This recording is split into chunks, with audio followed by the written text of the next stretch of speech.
फिर अगला प्रश्न देखो, अगला प्रश्न भी इंपॉर्टेंट है कि हाल ही में 16वें वित्त आयोग की रिपोर्ट जारी की गई है अभी, और प्रश्न तो पूछ रहे हैं कि 16वें वित्त आयोग के अध्यक्ष कौन है।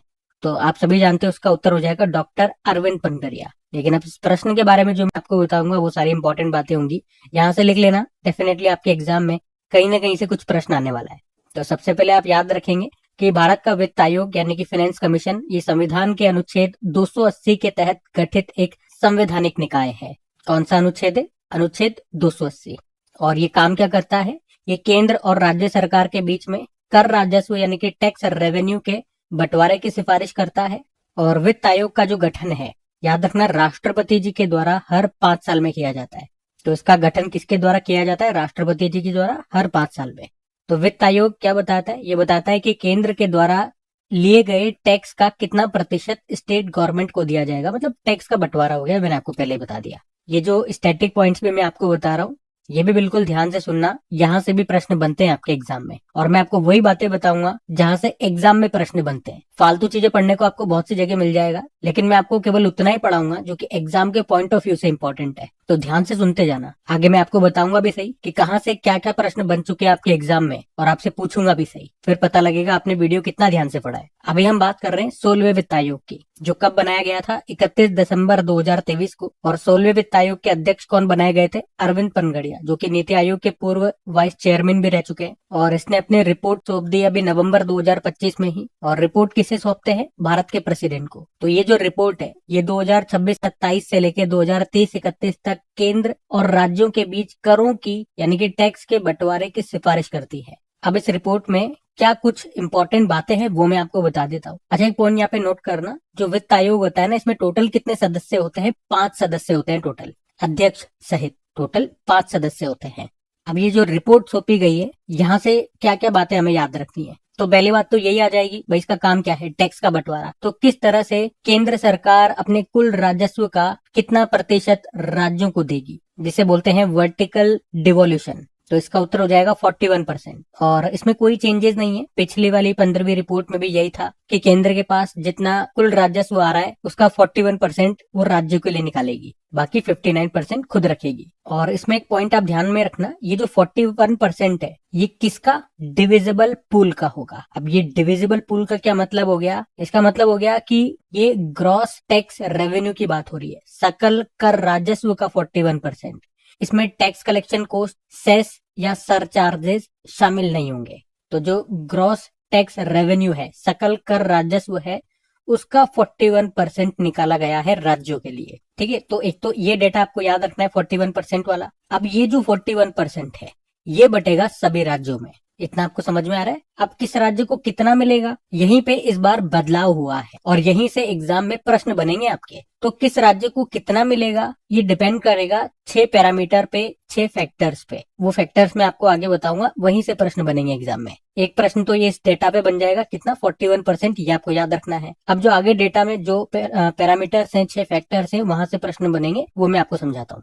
तो ये रही वो 6 पैरामीटर्स की पूरी लिस्ट आपके सामने। तो सबसे पहले अगर अपन बात करते हैं आय अंतर की, आय में अंतर मतलब जो अमीर राज्य है, जैसे कि एक राज्य हो गया तमिलनाडु, एक राज्य हो गया बिहार। तो बिहार में हम समझते हैं कि वहाँ पे जो प्रति व्यक्ति जीडीपी है वो कम है तमिलनाडु की तुलना में। तो हम यूँ कह सकते हैं बिहार तमिलनाडु से कम आय वाला हुआ, तो ये आय में अंतर हो गया। इसको मैं यूँ बोल सकता हूँ, तमिलनाडु अमीर राज्य हो गया, बिहार गरीब राज्य हो गया। तो जो गरीब राज्य है उसको ज्यादा हिस्सा मिलेगा। लेकिन इसमें भी अगर आप देखोगे तो यहाँ पे देखो 15वां वित्त आयोग और ये 16वां वित्त आयोग के अनुसार किस तरह से डिस्ट्रीब्यूशन होता था, उसमें बदलाव हुआ है। पहले मिलता था 45%, जो गरीब राज्य है उसको 45% मिलता था, अब मिल रहा है 42.5%। मतलब पहले के मुकाबले कम मिल रहा है। और कितना परसेंटेज वाइज आप देख सकते हो, 42.5%। एक फैक्टर तो ये हो गया। दूसरा फैक्टर है पॉपुलेशन के हिसाब से बंटवारा होगा, मतलब जिस राज्य में ज्यादा पॉपुलेशन होगी उसको ज्यादा परसेंटाइल मिलेगा। लेकिन कितना मिलेगा, तो इसमें भी अगर आप तुलना करके देखोगे तो पहले 15% मिलता था, अब मिल रहा है 17.5%।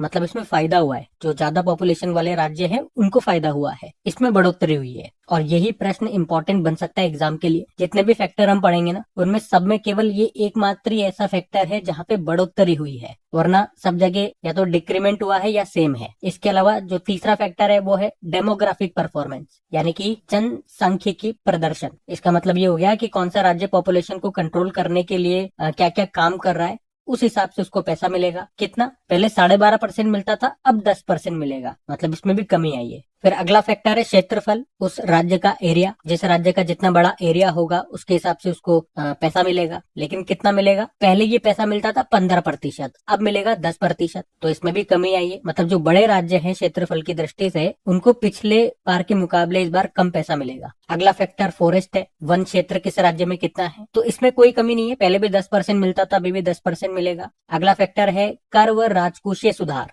मतलब हो गया कि राज्य अपने टैक्स सिस्टम को कितना बेहतर बना रहे हैं, तो ये पॉइंट भी ध्यान रखना है। पिछली बार इसको इंक्लूड किया जाता था, इसके हिसाब से पैसे दिए जाते थे, 2.5% ही मिलता था, लेकिन मिलता था। इस बार उसके हिसाब से कुछ नहीं मिल रहा है, तो इस फैक्टर को हटा दिया गया। तो प्रश्न आ सकता है कौन से फैक्टर को हटा दिया गया, तो ये वाला है वो। एक नया फैक्टर इस बार जुड़ा है, जीडीपी में सुधार, मतलब किस राज्य ने जीडीपी में कितना योगदान दिया है। मतलब जो राज्य जितना ज्यादा जीडीपी में योगदान देगा उसको ज्यादा शेयर मिलेगा, ज्यादा हिस्सा मिलेगा। और कितना परसेंट रखा गया उसके लिए? 10%। तो इस तरह से टोटल आप परसेंटेज जोड़ोगे तो कितना आ जाएगा? 100%। तो इस तरह से बंटवारा हो रहा है पैसे का। अब जो आपके एग्जाम में प्रश्न बनेगा ना, आने वाले एग्जाम में, चाहे वो छोटे लेवल का एग्जाम हो चाहे यूपीएससी लेवल का एग्जाम हो, यहाँ से प्रश्न बनेगा। अब प्रश्न कैसे भी पूछ सकता है, मैंने आपको बता दिया है सारा। एक तो 2-4 अगर आप मुझसे पूछोगे क्या याद रखना है, कौन सा नया फैक्टर ऐड हुआ, कौन सा वाला हटा दिया, और एकमात्र फैक्टर मैंने आपको बताया था इसमें बढ़ोतरी हुई है, वो तो कम से कम ध्यान रखना। बाकी चीजें मैंने आपको डिटेल में समझाई है। साथ में मैंने ये भी लिख दिया कि इन सब फैक्टर्स के आधार पर हम देखेंगे कि किस राज्य को सबसे ज्यादा पैसा मिल रहा है, तो वो उत्तर प्रदेश है।